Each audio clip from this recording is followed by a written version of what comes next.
semuanya, aku Nabila. Aku Nurul Hasanah. Kami berdua host yang akan memandu podcast pada hari ini. Sebelum kita masuk ke materi, kita bakal bahas dulu nih cuaca yang lagi nggak bersahabat banget. Bener banget nih, ada beberapa daerah di Indonesia yang lagi mengalami bencana banjir. Sampai kalau misalnya kita scroll TikTok pun banyak sekali berita-berita tentang kebanjiran. Ya, tapi serius, banjir itu bukan cuma musibah, tapi juga pengingat kepada kita kalau misalnya lingkungan itu tuh lagi protes. Betul, salah satu penyebab banjir itu curah hujan yang sangat ekstrim dan kerusakan lingkungan. Ini semua berhubungan loh dengan energi. Nah, cara kita menggunakan energi, apalagi emisi besar, itu mempengaruhi lingkungan. Nah, makanya materi yang bakal kita bahas hari ini, energi zaman now, itu sangat penting loh. Dari banjir, kita juga belajar bahwa energi itu bukan cuma teknologi, tapi juga ada nilai-nilai dalam Pancasilanya. Nah, jadi yuk kita bakal masuk ke pembahasan. Tapi tunggu sebentar, kita nggak cuma berdua loh. Kita ada dua teman kita yang bakal menemani kita di sini. Kita bakal panggil pertama teman kita yaitu Rama. Halo. Kemudian kita panggil juga teman kita yang kedua, Dona. Halo. Gimana nih? Apa kabar kalian berdua? Baik. Kalau aku lagi agak flu nih. Aduh, itu pasti karena cuaca yang ekstrim sekarang ini ya kan, perubahan iklim. Betul. Gimana tadi jalannya ke sini? Jalan kami itu tadi Lumayan macet ya. Dari banjir ya? Benar. Di Palembang sekarang lumayan rada banyak yang terkena banjir juga ya kan? Iya betul. Itu ada hubungannya loh sama materi kita kali ini. Oke, selamat datang untuk Rama dan juga Dona. Thank you Dona. Segmen pertama, blackout di era digital.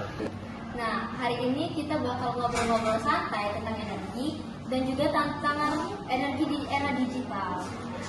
Bener banget, topik hari ini itu agak panas loh guys. Mulai dari blackout, energi bersih, solar, dan sampai target net zero 2026 loh. Seru kan? Seru kan ini kita pembahasan kita hari ini? Pastinya. Nah, ini juga berhubungan loh dengan Pancasila. Gimana tuh guys? betul. Jadi kali ini bukan cuma membahas tentang kelistrikan, solar panel, dan energi bersih. Tapi kami juga mengaitkan ini dengan sisi moral, etika, dan aturan sosial. Oke guys, tanpa lama-lama nih, langsung aja kita masuk ke isu yang paling dekat sama kita, yaitu blackout zaman now. Aduh, udah 2025 tapi masih aja nih ngerasain blackout. Bener banget nih. Pernah nggak sih ngerasain blackout pas lagi kita butuh banget nih internet? Pernah banget waktu mau ngumpulin tugas, listriknya malah mati. Aduh, Blackout itu dampaknya besar loh. Itu tuh bukan cuma gelap-gelapan, tapi kuliah online gagal, terus sinyal hilang, industri berhenti, dan aktivitas dilumpuhkan yang digital. Ya itu karena sekarang seluruh aktivitas kita nih guys, mulai dari wifi, gadget kita, bahkan absensi mahasiswa sampai kita mau bayar kopi pun itu tuh harus pakai listrik nggak sih? Bayangin kalau kita nggak ada listrik, gimana coba kita mau bayar kopi pakai kris? Kan nggak bisa. iya betul banget. Makanya blackout ini sebenarnya sinyal bahwa sistem energi kita tuh butuh peningkatan yang lebih dari ini. Segmen kedua yaitu transisi energi dan net zero 2060. Nah, Indonesia itu punya target jangka panjang loh, yaitu net zero emission 2060. Oleh karena ini, negara kita harus memiliki emisi nol bersih. Ada yang tahu nggak sih caranya? Gimana tuh? Pertama itu mengurangi PLTU, mobil itu dan kedua batubara, menambahkan yang dikembangkan, menambahkan smart grid, dan memakai kendaraan EV. Tapi yang paling sering dibahas sekarang itu solar panel versus PLTU batubara nggak sih? Betul, PLTU itu stabil tapi polusi berat. Solar panel itu bersih tapi butuh cuaca cerah. Coba bayangin kalau misalnya kita mendung, gimana? Tapi kalau jangka panjang energi bersih jauh lebih menjanjikan kan?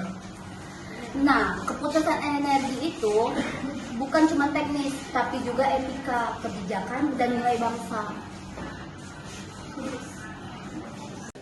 Sila kedua bicara soal etika dan kemanusiaan.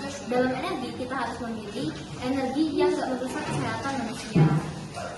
Nah, PLTU batubara itu emang murah guys, tapi kita tahu sendiri nih emisi apa yang bisa dihasilin sama batubara itu. Mulai dari CO2 sampai SO2. Itu kalau terusan kita hidup bisa covid kita guys. Betul tuh, energi bersih bukan cuma untuk menerai, tapi juga sebagai untuk bahan terhadap manusia untuk hidup sehat dan bersih. Masih banyak loh di wilayah Indonesia ini yang listriknya itu belum merata. Ada yang 6 jam, ada yang emang belum ada listrik sama sekali. Betul, padahal listrik sama barang yang mewah. Solar panel itu justru bisa jadi solusi loh buat daerah-daerah terpencil tanpa harus menunggu jaringan PLN masuk. Ini menunjukkan bahwa pemerataan energi adalah bagian dari keadilan sosial, seperti yang ada di dalam sila kelima. Saya ketiga yaitu hubungan energi dan tantangan Pancasila, yaitu berkaitan dengan sila kedua yaitu kemanusiaan yang beradab, sila ketiga persatuan Indonesia, dan sila kelima kemanusiaan yang adil dan beradab. Nah, ketidakmerataan energi itu bisa bikin kecemburuan antar daerah loh guys. Karena kondisi energi yang adil sangat penting untuk kesejahteraan sosial. Benar, kalau energi itu merata, rakyat itu pasti merasa diperlakukan dengan setara. Jadi jelas banget ya, tantangan energi zaman sekarang itu kompleks, bukan hanya soal teknologi. Nah, sila kelima menekankan keadilan energi untuk seluruh rakyat tanpa terkecuali. Kalau dua nilai ini dijalankan, Indonesia bakal jadi energi yang bersih, merata, dan adil. Nah guys, pembahasan kita hari ini agak panas ya guys. Ya, agak berat nih guys, tapi seru kan? Seru kan? Jadi terima kasih buat kalian yang udah nonton video ini, dan juga terima kasih buat dua teman kami yang udah datang ke podcast ini. Terima kasih. Oke guys, sampai sini dulu podcast kita hari ini. Saya ditunggu podcast selanjutnya. Dadah. Perkenalkan, nama saya Arjuna Padli. Jadi di sini saya akan menyampaikan kesimpulan dari podcast yang telah kami tampilkan tadi, yang berjudul mitigasi bencana dan kesadaran lingkungan. Nah, dari obrolan tadi kita tahu bahwa banjir bukan hanya disebabkan oleh hujan, tetapi juga karena ulah manusia yang membuang sampah sembarangan, penebangan liar, kurangnya resapan, dan juga tata ruang yang tidak tertata.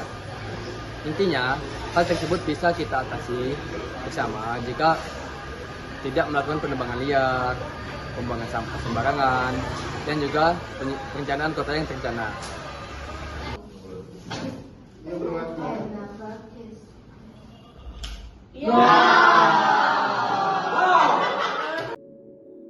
Di titik ini, kita terjebak dalam paradoks. Di satu sisi, kita sangat bergantung pada listrik untuk hidup modern.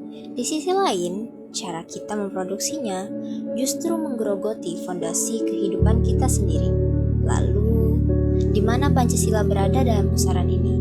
Pertama, sila kedua, kemanusiaan yang adil dan beradab.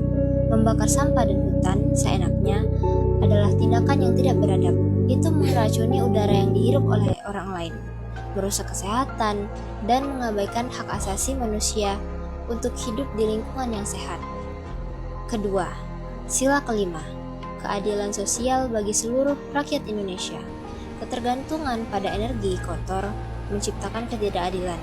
Masyarakat yang hidup di sekitar pembangkit batu bara atau daerah kebakaran hutan menanggung beban polusi, sementara kita di kota menikmati listriknya.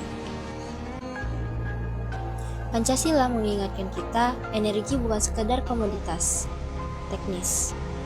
Ia adalah persoalan kemanusiaan dan keadilan.